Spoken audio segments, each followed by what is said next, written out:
Do the shit until they murder me.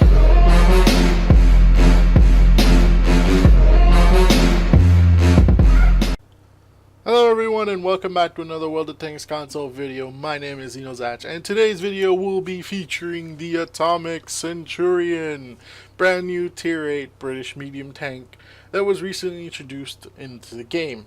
Now, while I would love to continue blabbing on about the Atomic Centurion and how it looks in the game, first off I want to start by reading the detail sheet for this tank, as it has a great story to begin with. In 1953, a British Centurion tank was placed at the epicenter of an atomic bomb test carried out in southern Australia. Showing an unexpected resilience and defying all expectations, the Centurion withstood a 9.1 kiloton atomic blast. It was sandblasted, lightly damaged, and radioactive, but it was fully operational and remained in active service for a further 40 years. Holy crap! That really is a testament to the Centurion tanks, as well as, I believe, what is it? Centurion Mark 1 is what this one is based off of. The Centurion tanks are definitely some of the more known tanks in World of Tanks, along with the Tigers, the Panzer IVs. For British tanks, this tank is pretty much your go-to as far as wanting to be some tank extraordinaire, along with the Chieftain that's now on console, the Centurion 7-1, because a lot of those, but the Centurion tanks is pretty much, I have to say that's a great nod to the Centurion, the Atomic Centurion tank, seeing that the turret of the front of the tank is actually pretty much rusted out there. You can see that the front of the tracks are missing here. I would have pretty much liked that if they had just kept the entire front of this tank rusted out and just given it, some extra of armor thickness or armor angling, but it would be a little bit different from what the Centurion tank is. However, I do have to say I love the backstory of this, and I love to see if Wargaming decide on introducing more tanks like this into the game and giving some people some nods as far as more historical tanks or historical prowess of these types of tanks. The Centurion tank is definitely going to be an interesting tank to play, as well as being featured on this channel. So without further ado, let's head over into the tank comparison. Okay, so moving into the tank comparison, we have the Atomic Centurion featuring off against console's 3 premium medium tanks for the British tech tree. We have the Chieftain T95 or the Centennial Chieftain T95, whichever one you have, or the FV4202 Porsche that was previously the tier 10 and now a tier 8 premium medium tank. All 3 tanks are tier 8 medium tanks. For the UK nation, firepower stat varies between each of these. The Atomic Centurion also leads this with 42. The Chieftain falls back at 34, and the FV4202 in second place with 35. The caliber of the guns is very interesting. The Chieftain has the 90mm rifled gun. That is very unique to that tank, as well as the Atomic Centurion and the FV4202 having both the 83.4 caliber gun. I believe that's the QQF type, type FB barrel, the tier 9 20 pounder gun. They both use the exact same gun. However, the Atomic Centurion in this case actually has a better base reload with 7 seconds, beating out the FV4202's 8 seconds on that gun. The Chieftain T95 has 8.3. That's because it has a larger caliber gun, so that's to be understandable there. The base rate of fire for the Atomic Centurion is 8.57, the Chieftain is 7.23, and the FV4202 in second place with 7.5. The penetration for both the Atomic Centurion and the FV4202 actually is the exact same, as again I've previously stated. They both use the same gun. 226 on its standard AP rounds, 258 on its APCR, and 42 on its HE rounds. Now, I feel I should state that it's HE rounds because the British line, or the British tech tree itself, is very unique that most of their HE rounds can sometimes tend to be hash rounds, and it's very unique to the British nation itself, as far as that unique feature that they had HESH ammunition.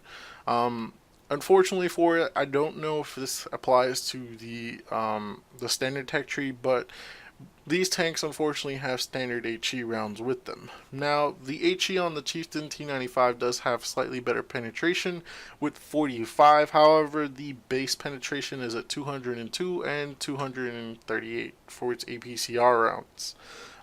So it's very lacking compared to the other two medium tanks. However, both the FE4202 and Centurion have a 230 alpha damage on their 83.4 caliber guns. It's a little bit lackluster in my opinion, with 280 if you manage to penetrate an HE round. And this is where I like the 90mm on the Chieftain T95 with 240, just slightly better. But that slight extra 10 points just feels a little bit better in my opinion for those guns. But most of the time, your medium tanks, as far as the British go, you kind of want the better rate of fire. But that depends on the player in question. Now, the shell cost for these tanks, you would expect that because the Chieftain T95 uses the larger caliber gun, it would fall behind. Unfortunately, that's not the case. It uses a rifled gun, so the shell type and shell cost is actually lower. 350 silver for its standard AP rounds, 4,000 for its APCR rounds, and 210 for its HE rounds, which is really good. Now, the shell cost for the HE rounds on the Centurion and FE4202 is actually 170, so it does win in that category. However, the AP and APCR 680 and 4,400 just make it outweighable compared to the Chieftain's 90mm. Now, the ammo capacity for the Centurion is actually very good. It's at 72 rounds max ammo capacity. However, the Chieftain T95 wins with 80, and unfortunately for the FE4202, it falls behind in third place for 50 rounds max capacity. Now, the DPMs for this tank was really interesting. Now, again, your better rate of fire will give you better DPM. However, I thought because the FE4202 used the exact same caliber gun, it would have pretty much matched up the same, and this makes me feel a little bit bad for the FE4202. 1,971.1 for the Atomic Centurion in first place. 1,735.2 for the Chieftain T95 in second place, or the Centennial, and in third place in the lowest rank is 1,725 for the FE4202. Now, I honestly feel that's a little bit power crept out with the FE4202, considering it was previously a tier 10, now a tier 8 premium medium tank. It feels like it really has been put out of place with every introduction of a medium premium tank for the British tech tree. With the Chieftain T95, the 90mm rifled gun was definitely a great choice, but the Chieftain has a lot of downsides to it that most people should be aware of. With that weird looking turret, the FE422 could pretty much out-trade it in most cases with its gun depression, because the turret on that's actually more reliable. However, now you have a tank with the Atomic Centurion, making it a little bit kind of power crept out to where if you never had the chance to have an FE4202, the Atomic Centurion is kind of like your go-to now, because it feels better it'll have higher DPM and more max ammo capacity in that case. So it's feel like a little bit power crept, and I don't think I necessarily agree with that. The aim time for both tanks remains at 2.3 seconds. The Chieftain T95 by a millisecond or a tenth of a second at 2.2 seconds, so ever so slightly. Now, the FE4202 just has some great dispersion on its gun, 0.33 at 100 meters, 0.53 when moving the tank, and 0.93 when rotating the tank. So that's really great accuracy. Second place goes to the Atomic Centurion with 0.35 at 100 meters, 0.55 when moving the tank, and 0.91 when rotating the turret. Chieftain T95 is 0.36 at 100 meters, 0.54 when moving the tank, and 0.97 when rotating the turret. So all in all, the FE4202 pretty much takes that one. However, 0.35 isn't all that bad. It's great for the tank again. The aim time is the same, but that 0.35 might catch you. But it shouldn't matter too much, as by the time both tanks reload, they should already be fully aimed. Elevation for these tanks, the Chieftain and the FE-4202 have 20 degrees of gun elevation. The Chieftain, or the Atomic Centurion, has 18. All three tanks have 10 degrees of gun depression, so it's very good keeping that in line with the British tanks. The hull traverse for the Atomic Centurion is at 36, and unfortunately the Chieftain T95 and the FE-4202 have 40 degrees for hull traverse, as well as 36 degrees of turret traverse, so the 34 on the Atomic Centurion just slightly loses out as far as that stats go. Mobility stat, we have 27 for the Atomic Centurion, and this is where it's looking a little bit better for it, with a 750 horsepower engine. The Atomic Centurion and the Chieftain T95 both have, I think it's the same engine, and the FE-4202 has a lower engine with only 510 horsepower. Now, the power to weight ratio on the Atomic Centurion is actually better, with 16.68 horsepower to ton. Unfortunately, the FE-4202 is at 12.26, and second place goes to the Chieftain T95 with 15 horsepower to ton even, which is very unique. I rarely ever see just a straight out number. Normally comes down to decimals. The 5% chance for the Atomic Centurion is 20%, as well as the FE-42 at 20%. The Chieftain T95 has 10%, so it's a great choice for just swapping out for the Nation Consumable, which I believe is just putting in T. I hope that was right. Top forward speed, the FE-4202 and the Atomic Centurion both have a 50-kilometer top forward speed, as well as a 20-kilometer back. Chieftain T95 is limited to 42 forward and 15 in reverse. The FE-4202 does have great ground resistance with 0.4 on hard, 0.5 on medium, and 1 on soft. Very good. However, second place goes to the Atomic Centurion with 0.6, 0.9 on medium, and 1.3 on soft. The Chieftain T95 is pretty much in third place on that with 0.8 on hard, 1 on medium, and 1.8 on soft. So overall, the FE-4202 took that, even though the Centurion has a better top speed and can reach up to that top speed a lot faster.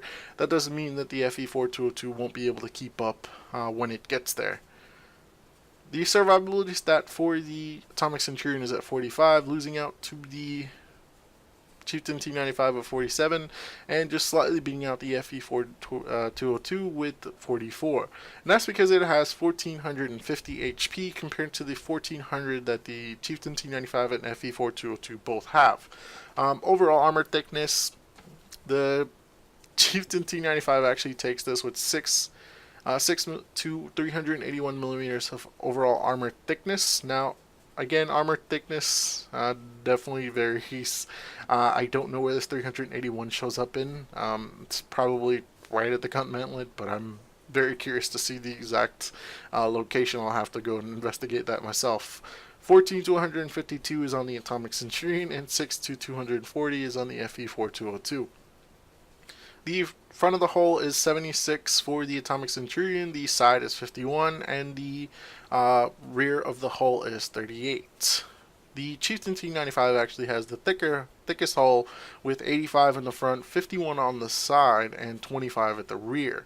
Now, the 85 at the front definitely helps out. However, most Tier 7 should be able to go through it fairly easy, so keep that in mind. None of them can pretty much... that's pretty much one of the bad things for the British medium tanks, is that their hull is very lackluster, but their turrets tend to be really great.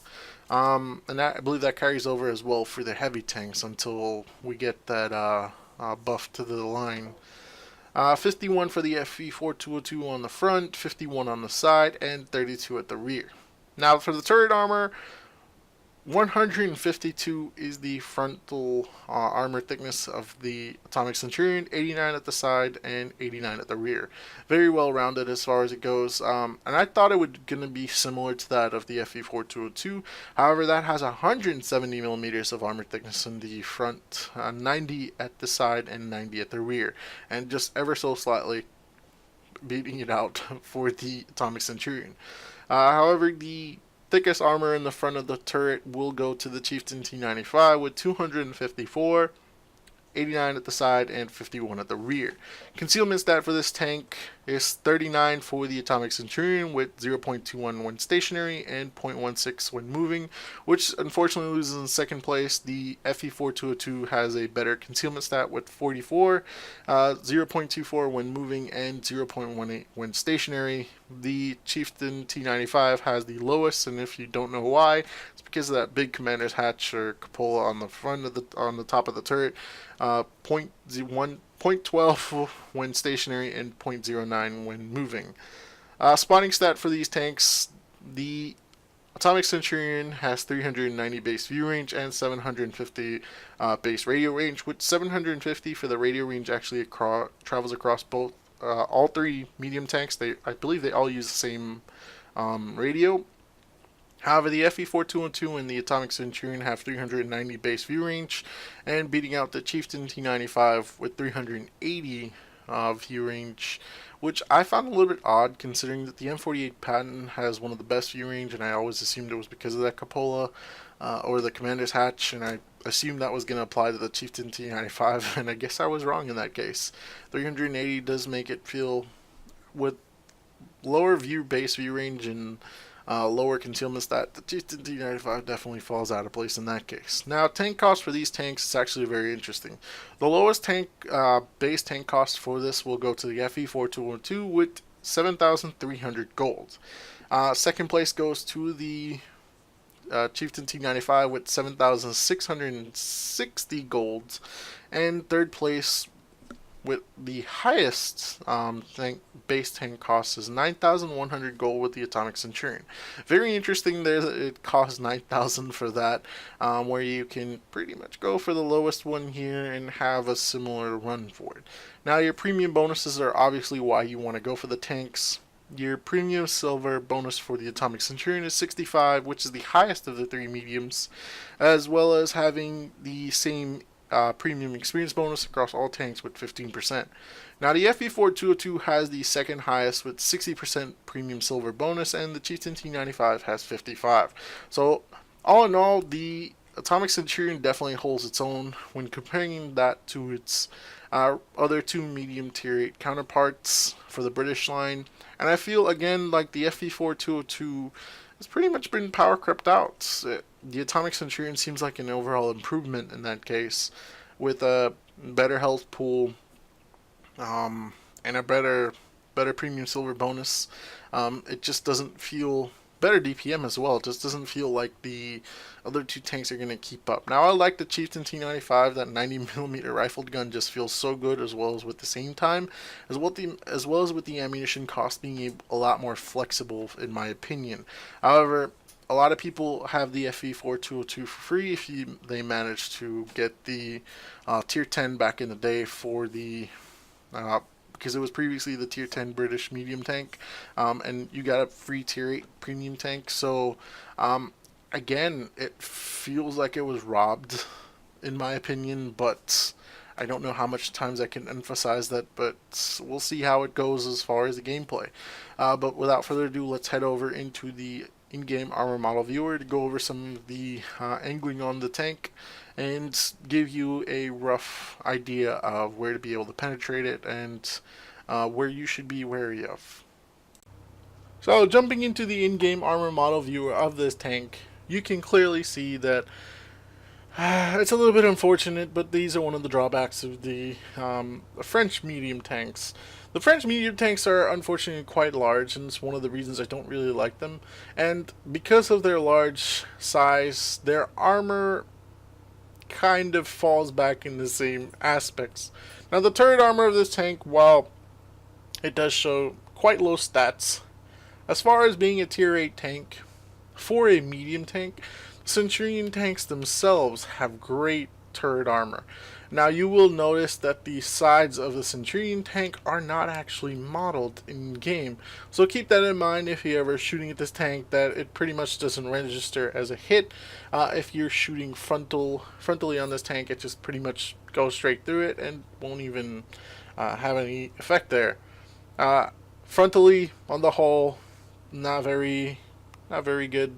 Anything tier 5s could penetrate this, unfortunately for the Centurion.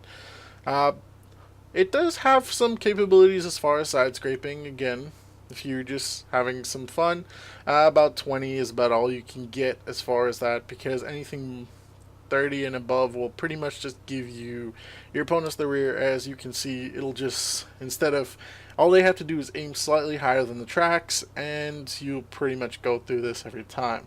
Along with the rear, when you're side scraping, you normally have to expose the rear slightly more. Someone hits this, it'll pretty much set the engine on fire, or has the potential to. Just keep that in mind. Again, one of those drawbacks of this tank. However, using the 10 degrees of gun depression, you definitely want to be able to take advantage of it. With the effective armor, this should be around 160 to 180 of effective. And using the frontal part of that turret, you'll be able to get the gun down. I wish this was like the Tanks GG armor in-game model viewer, or Tanks GG model viewer, so that we'd be able to adjust the turret so that you'd be able to see the full gun depression. However, just know that it comes down to about here. Using the effective, you do have to use that quite often. Tank is a little bit mobile for mobile. It is mobile for its size. Dang, I'm getting confused there.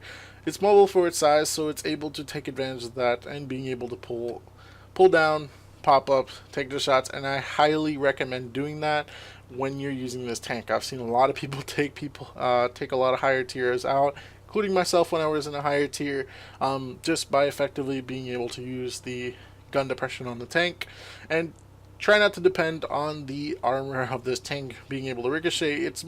British tanks tend to be more support tanks than they are actually assault tanks. So keep that in mind while you're driving this tank. And without further ado, let's head over into the gameplay.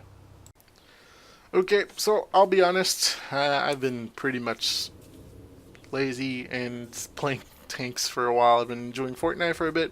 However, overall, I don't really like the British mediums all that much, which is why I haven't really gone down them.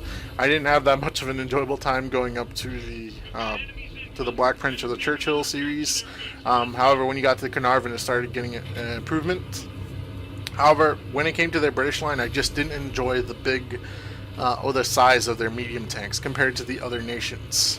I do love their turrets, but the size of their medium tanks just made me feel wary. So what you're about to see is the best game I could afford to play in the Centurion, just simply because I didn't necessarily enjoy the play style or the tank itself with the bulky medium of it. I enjoyed my faster mediums, and it's not to say the Atomic Centurion fell behind in that case. As you can see, I'm keeping up with this rat pack of light tanks, but still had a great game in my opinion. So, carrying on, going into Paris. You know what? I don't know exactly what it's called again on console. I just knew it's called Paris because of PC. I really should. Liberty Falls? No, not Liberty Falls. Liberty Falls is a different one. I really should have checked that one out. Anyway, moving on, get into the game. I'm going to be very aggressive in this medium tank and just go all in against a T-69 with these light tanks. Now, I'm basically the coordinator between these tanks. I don't know. He was pretty much auto-aiming with that 76mm because he couldn't penetrate the turret. He can definitely penetrate the hull, but he wasn't aiming for it. And you can see, we pretty much decided to go all in for, with me being the head, trying to use all that shield and going in for all these light tank coordinations. And they're pretty much just going, and I thought they left me for a second, but it actually turned out that they're coming back around for a swarm. This was the best time I've had in a platoon, playing as a solo player with a wolf pack. Running this tank with a bunch of light tanks just felt trollish as ever. And you can see I'm just working over with these guys. It was just fun. They were going ham. I think I got into a second game with them and they went on a rampage. They were in a platoon. I don't think they were in the same platoon. Nope, they're in two separate platoons, but I remember getting into another game with them, and it was hilarious just to have fun.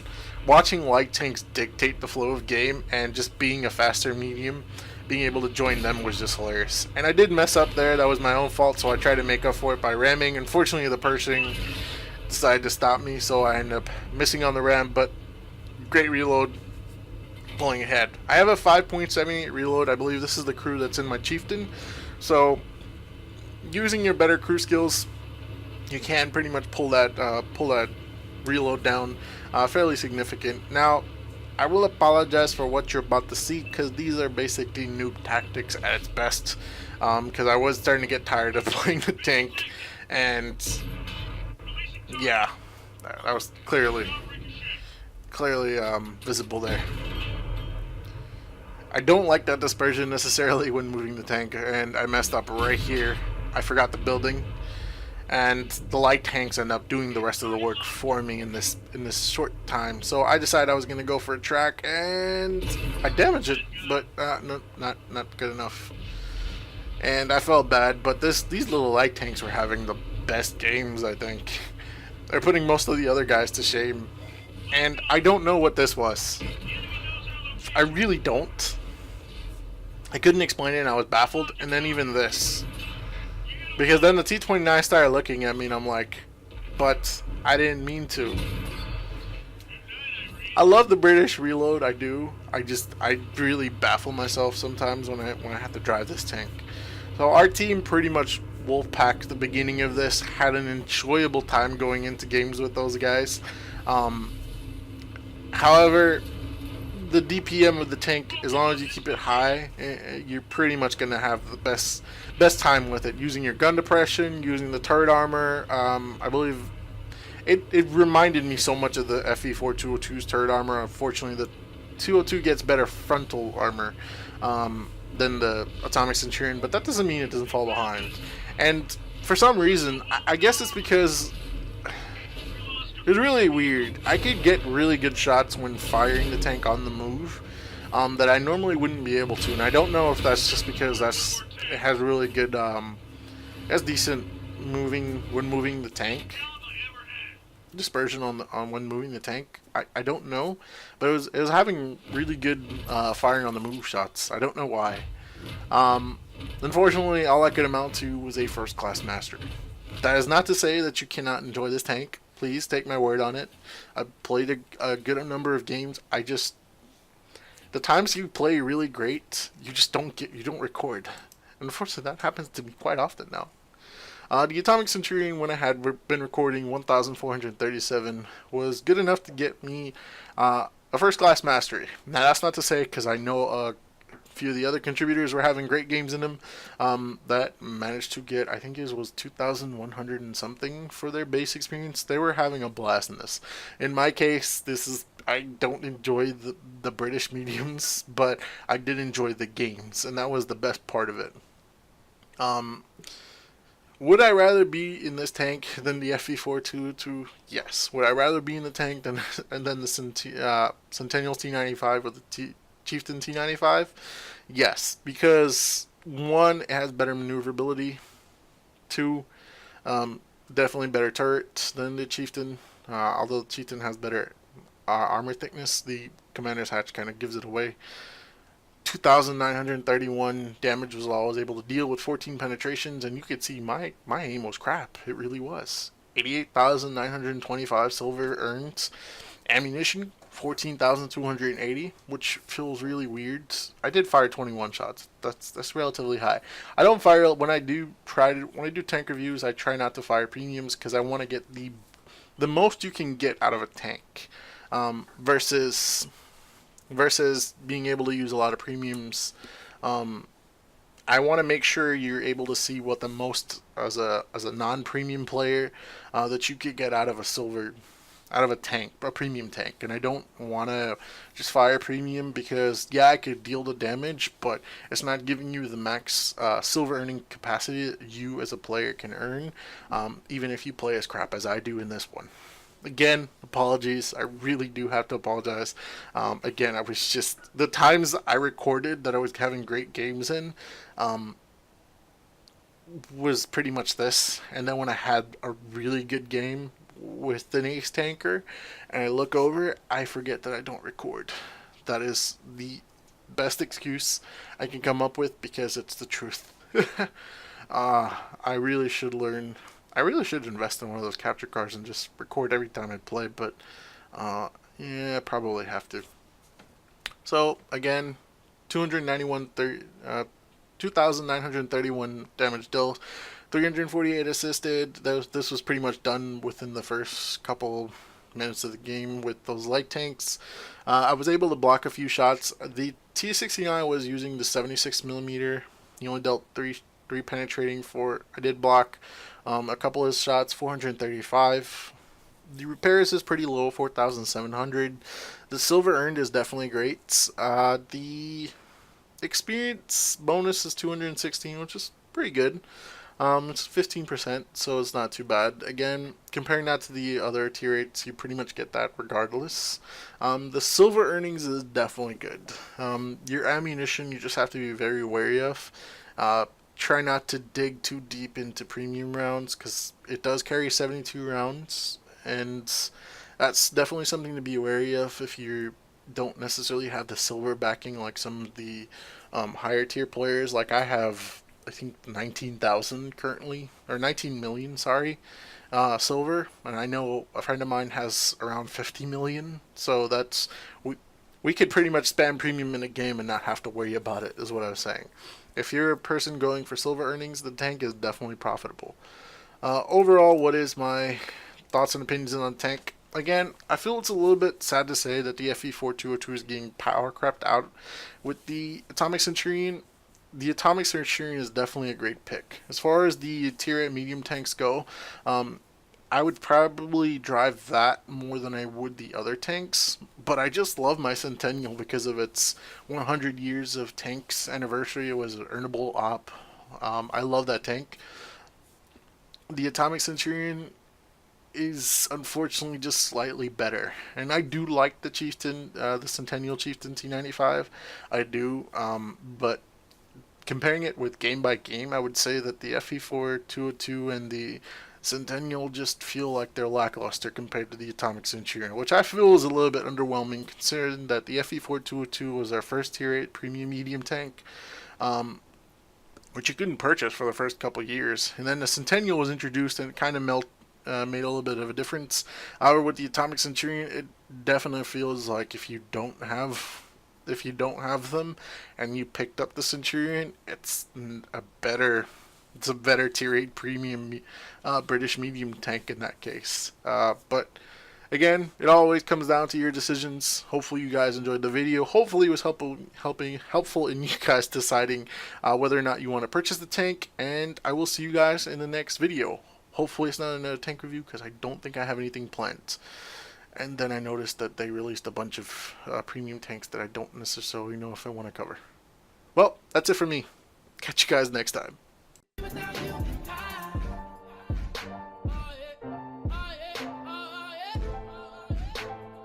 there's no